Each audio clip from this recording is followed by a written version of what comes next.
गुरुभ्यो नमः। मंचस्थ मेरे आदरणीय गुरुजन, मेरे समक्ष बैठे आदरणीय गुरुजन, सभी शोधार्थी विद्यार्थी, मैं आप सभी को नमन करती हूँ।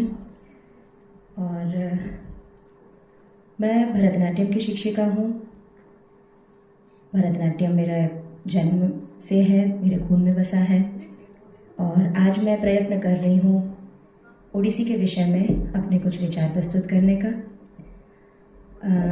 चूँकि जो विषय है वो प्राचीन से वर्तमान स्वरूप को इंगित करता है, इसीलिए मैंने जो एक व्याख्यान तैयार किया है वो इसी संतुलन का वर्णन करता है कि कैसे प्राचीन स्वरूप ओडिसी का रहा और वो कैसे आज हमारे पास लगभग उसी स्वरूप में प्राप्त हुआ है। ओडिशा, जो आज हम ओडिशा के नाम से जानते हैं, पहले ओडिशा कहलाता था। उसके पहले हमें इसके और भी भिन्न नाम मिलते हैं, उत्कल, कलिंग, ऐसे बहुत सारे हमें नाम प्राप्त होते हैं। नाट्यशास्त्र में भी इस क्षेत्र का वर्णन है। नाट्यशास्त्र में जो औड्र मागधी प्रवृत्ति का वर्णन है, कहा जाता है कि उसमें जो नृत्य वर्णित था, जो सौम्य सुकोमल कैशिकी प्रधान नृत्य वर्णित था, उसी नृत्य से वर्तमान ओडिसी का जन्म हुआ है। तो ये हमें जताता है कि ओडिसी आज हमारे समक्ष जैसा है, प्राचीन समय में भी इसका एक स्वरूप मौजूद था। ये अचानक से उत्पन्न नहीं हुआ है। डॉक्टर आनंद कुमार स्वामी कहते हैं कि भुवनेश्वर के समीप जो उदयगिरी और खंडगिरी की जो गुफा मंदिर हैं, जैसे हाथी गुम्फा, गणेश गुम्फा, रानी लोर गुम्फा, इन सब में जो महरियों के द्वारा नृत्य प्रस्तुति ओडिसी की होती थी, महरी नृत्य के रूप में, प्रायः उसके ही समानांतर भंगिमाएं हमें दिखाई पड़ती हैं। इनका निर्माण द्वितीय शती में किया गया था।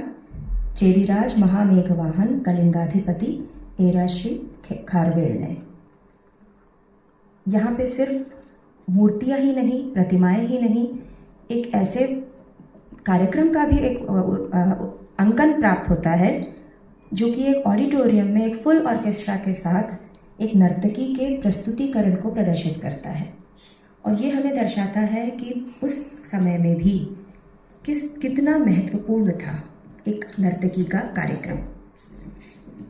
इसमें प्रमुखता से बद्ध मुष्टि मुद्रा का अंकन किया गया है। आज भी यह मुद्रा ओडिसी में प्रमुखता से प्रयोग में लाई जाती है और यही मुद्रा प्रायः ओडिशा प्रांत के लगभग हर एक मंदिर में कहीं ना कहीं अंकित हमें मिलती है। भुवनेश्वर में लिंगराज मंदिर, पुरी के जगन्नाथ मंदिर में, गुप्तेश्वर, ब्रह्मेश्वर, परशुरामेश्वर आदि मंदिरों में भी हमें जो प्रतिमाएं मिलती हैं वो इन्हीं को अंकित करती हैं और इसी के समान, चाहे वो बद्ध मुष्टि मुद्रा हो या त्रिभंगी की अवस्था हो, इन्हीं सब का वहाँ पर हमें अंकन प्राप्त होता है। और यही आज के समय पर भी ओडिसी का एक महत्वपूर्ण अंश है जो इसकी प्राचीनता की ओर इंगित करते हैं। 8वीं शती में राजा उद्योत केसरी की माता रानी कोलावती ने जब ब्रह्मेश्वर मंदिर का निर्माण कराया तो वहाँ से प्राप्त एक अभिलेख के अनुसार कहा जाता है कि यहाँ देवदासियों की नियुक्ति की गई। देवदासी अर्थात महरी, मोहन नारी। तमिलनाडु में हम उन्हें देवदासियों के रूप में जानते हैं, ओडिशा में हम उन्हें महरियों के रूप में जानते हैं। और यही परंपरा आज के ओडिसी का आधार भी बनी। समय के साथ महरी नृत्य विलुप्त होने लगा और गोटीपुआ नृत्य का प्रचार बढ़ने लगा सखी परंपरा के साथ। और वर्तमान जो ओडिसी है वो इन्हीं दोनों परंपराओं का सम्मिश्रित स्वरूप है, ऐसी मान्यता है। एक खासियत ये है कि इन सभी प्रतिमाओं में अधिकांशतः जो चित्र है, जो मूर्तियां हैं, वो स्त्रियों को अंकित करते हैं। स्त्रियों की ही, स्त्री प्रतिमाओं की अधिकता हमें यहाँ पर पाई जाती है। अप्सराओं के रूप में, संगीतज्ञों के रूप में, नर्तकियों के रूप में, देवियों के रूप में और अलस कन्या, जो वहाँ की एक विशेषता है, उनके रूप में।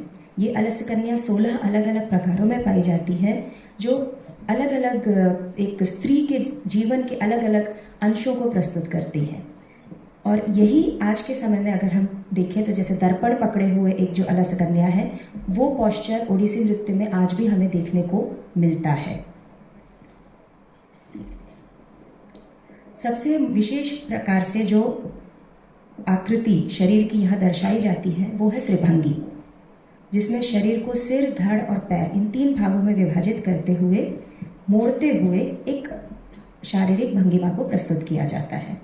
और आज भी हम त्रिभंगी के बिना ओडिसी की कल्पना नहीं कर सकते। और ये एक ऐसा पोस्चर है जो और किसी भी डांस फॉर्म में हमें दिखाई नहीं देता। ये इसी की खासियत है। भरतनाट्यम में भी हम समभंग, द्विभंग इन्हीं का प्रयोग करते हैं, बट त्रिभंग का प्रयोग प्रायः हमें सबसे अधिकांश रूप में ओडिसी में ही प्राप्त होता है।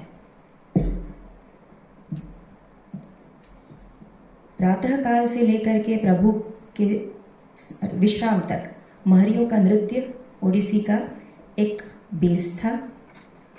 प्रारंभ में जगाने से लेकर के जगन्नाथ जी को रात्रि काल में उन्हें सुलाने तक प्रत्येक अवसर पर महरियां नृत्य प्रस्तुत करती थी, गीत प्रस्तुत करती थी। और उन्हीं से हमें आज के कई सारे अंश ओडिसी के प्राप्त होते हैं। यहाँ तक कि आज जो ओडिसी के आभूषण हैं और जो वेशभूषा है वो भी हमें मंदिरों की ही ओर इंगित करते हैं। जैसे जो चंद्रकार मुकुटनुमा एक टाहिया जो सर पे पहनते हैं, वो माना जाता है कि जगन्नाथ मंदिर के गोपुर का प्रतीक है।